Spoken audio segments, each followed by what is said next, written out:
It was a place of solitude before this church burned to the ground almost a year later. Still no church, just questions about missing money, a convicted murderer, and a congregation in need of our help. Tonight, ABC 15's Cameron Pullum investigates, starting with a trip to the northwest corner of our state, to Dolan Springs.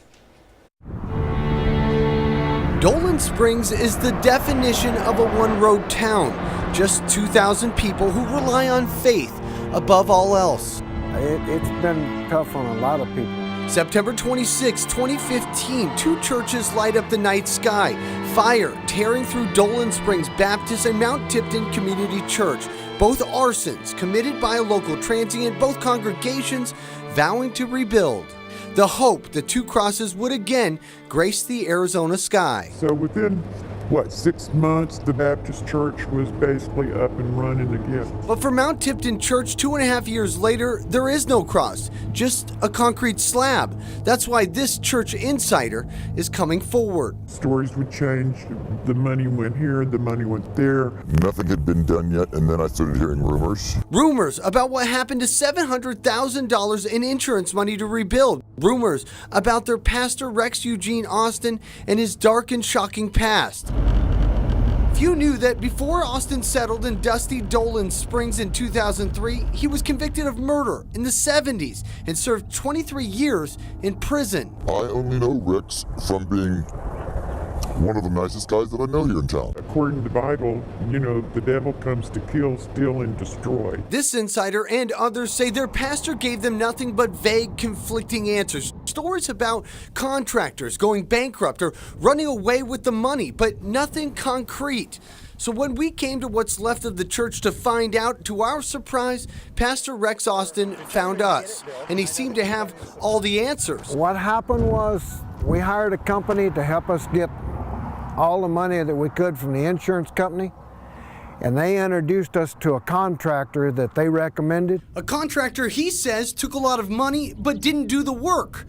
To prove it, Pastor Austin agreed to meet us again the next day. Here we go. This is the one you're looking for. From an old briefcase, the persecuted pastor pulled 2 lawsuits and a state complaint he filed against the company named Devise Development and Restoration and its owner Tom Hewitt. Austin is also suing the insurance adjuster who specifically recommended Hewitt and said they could trust him. They brought Tom Hewitt to us.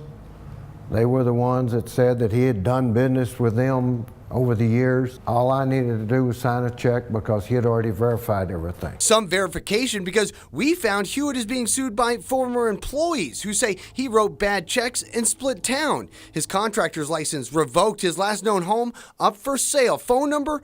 The number you dialed is no longer in service. Out of service. They didn't steal it from me and they didn't steal it from the community. They stole it from God.